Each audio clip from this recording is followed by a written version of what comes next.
Hola, hola, hola, ¿qué tal? ¿Cómo te va? Bienvenido a un nuevo repaso de la lección de Escuela Sabática de Jóvenes. Así es, nuestra Maranatha Class, y acá estamos una vez más para poder repasar y estamos empezando una nueva lección, una nueva forma de encarar la Biblia, estudiando particularmente el libro de Juan, un nuevo trimestre. Así es, un nuevo trimestre, estamos acá en la naturaleza.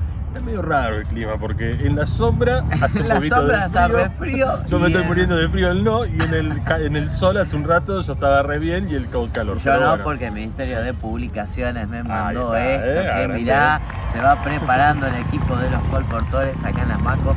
Si querés más información, preguntale ahí a tu pastor o escribí ahí por la caja del chat para saber más información y saber cómo ganarte quizá un busito de estos que están re facheros. Así es, ahí Johnny después se va a contactar con vos y te va a explicar cómo podés obtener este hermoso buzo. Muy bien. Como y decíamos, no pasar frío como él en este momento. exactamente. Como decíamos, estamos comenzando una nueva lección sobre el libro de Juan. Uno de los libros más, no voy a decir más lindo, pero como que a la gente le gusta mucho este libro de Juan. Primero porque Juan escribe de una manera muy accesible. Ajá. Segundo porque se llegó a decir como que Juan no era el preferido, pero estuvo muy cerca de Jesús, incluso en la última cena, quien estaba sentado al lado de Jesús, y se lo relaciona a Juan como el discípulo también del amor. No vamos a decir que es casi una poesía el Evangelio, pero tiene muchos detalles interesantes que, por ejemplo, no están en los otros Evangelios. Algunas cuestiones que están detalladas ahí. Pero el libro de Juan habla, y lo que vamos a estudiar en esta semana, o vamos a repasar en esta semana, tiene que ver con la primera parte, el prólogo, que por ahí en el día domingo presentaba el prólogo. El prólogo es la primera parte, la introducción, como una obertura de una música, de una obra de teatro, esa introducción que toma elementos que después se van a ir repitiendo. Y es interesante porque, por ejemplo, elementos del capítulo 1 se repiten en el capítulo 2, perdón, en el capítulo 3 del libro de Juan, ese concepto, especialmente de el logos, ¿no? ¿Te acordás cómo empezaba en griego? En argenjo logos. Qué tremendo. que habla, y si pudiéramos hacer una división, por lo menos de este capítulo, podríamos, dice la lección, dividirlo en tres partes. La primera parte habla de la palabra logos en griego significa palabra, o algunos lo traducen como verbo, pero más correcto palabra, ¿no? Por el significado. El segundo tendría que ver con la respuesta de nuestra como seres humanos a esa palabra, por lo que ha hecho por nosotros, especialmente con la presencia desde la creación, ¿no? Y en tercer lugar, esa introducción o ese relacionamiento de la palabra con la humanidad. O sea, eso sería el resumen del capítulo 1, pero que presenta a esta palabra que entendemos que es nuestro Señor Jesucristo desde la creación. Y acá viene la pregunta que por ahí vamos a tratar de entender. ¿Desde la creación o desde antes de la creación? Opa, qué interesante. Porque como mencionaba, esta lección vamos a poder estudiar al principio de las primeras lecciones un capítulo cada uno, y ya más o menos pasando la mitad, llegando a diciembre por allá. ¿Ya hiciste spoiler de todo? Sí. Vamos a empezar a juntar de a dos capítulos para poder ir estudiándolo. Pero aprovechemos cada capítulo, leámoslos en su profundidad. Tiene un mensaje súper lindo. Y como decías hace rato, empieza el libro de Juan diciendo: en el principio creó Dios los cielos y la tierra, y nos lleva a este principio del Génesis particularmente, que también utiliza la misma estructura a la hora de arrancar. Entonces nos coloca en este planteo. Bueno, Juan empieza hablando que en el principio el verbo estaba con Dios, y después dice el verbo era Dios, y el verbo, por medio del verbo, las cosas fueron y pasaron todo lo que había creado. Con un grupo de personas le pregunté, bueno, ¿qué es el verbo entonces? ¿Qué es lo que es el logos? Si vos lees ahí el libro de Juan, capítulo 1, versículo 1, vos lo abrís, ¿qué es el verbo? ¿Con qué te quedas? ¿Con qué mensaje? ¿Qué es lo que entendés basado en eso? Y vos podés tener un montón de interpretaciones, vos podés tener un montón de pensamientos. Y de hecho, lo vimos en la lección. Cada uno su opinión, ¿no? Que hay algunas interpretaciones de personas bien interesantes. ¿Te acordás de alguno que mencionaba? Por ejemplo, los adopcionistas. Me llamó la atención ese nombre, ¿no? Adopcionistas, sí. De decir que de alguna manera, bueno, Jesús nació ser humano, ¿cierto? Pero con el tiempo Dios lo adoptó ahí, y posteriormente, después de esa adopción, Jesús toma una forma divina. Por otro lado, del otro lado, ahí en Alejandría, estaba un sacerdote, ¿cierto? Una persona muy culta, llamado Arrio, que también fue y plantó su teoría, y a partir de ese momento nacieron todo el movimiento del arrianismo. Que es muy interesante porque por ahí se lo menciona como algo perdido, pero cuando, por ejemplo, hay alguna versión de nuestras Biblias que están bajo la influencia, algunos, por ejemplo, muchos les gusta la versión Reina Valera, ¿no? Reina Valera es la mejor de todo. Está bien, cada uno tiene su versión, pero cuando nosotros leemos la versión 1960 de Reina Valera, de Casiodoro de Reina y Cipriano de Valera, estos dos sacerdotes también, que hicieron esta traducción, por ejemplo, cuando la Biblia habla de Jesús, traduce un término griego que es monogenes, lo traduce como unigénito y no como único. La traducción literal es único en su clase. Pero lo interesante es que solo cuando habla de Jesús, porque la palabra unigénito da una sensación de primer creado, no de único, sino como un ser que fue hecho, que fue formado. Claro, y hasta la misma palabra, si te pones a pensar, por así decirlo, unigénito, habla de algo uno, de algo de único, y algo de genética, de algo como que es único de su genética. ¿Hay otro igual a Jesús? No, él es, parece que único en esa especie.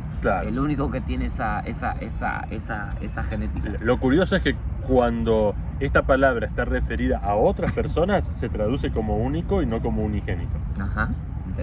Muy interesante, ¿no? Por eso vemos la influencia de estos pensamientos en el creer popular y incluso hasta en lo religioso. Tal cual. Entonces ahí, entre esta gente, Arrio decía que bueno, Jesús tuvo ese principio, esa palabra, pero solo después comenzó a actuar como un agente creador de Dios. Hasta el principio era alguien pasivo, alguien que estaba ahí tranca, por así decirlo.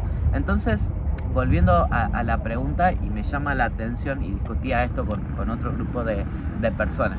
Yo me acerco a la Biblia. Este trimestre nuevamente nos vamos a acercar a la Biblia. Nos invitamos a acercarnos al libro de Juan, estudiando capítulo por capítulo. Y vamos a descubrir un montón de cosas.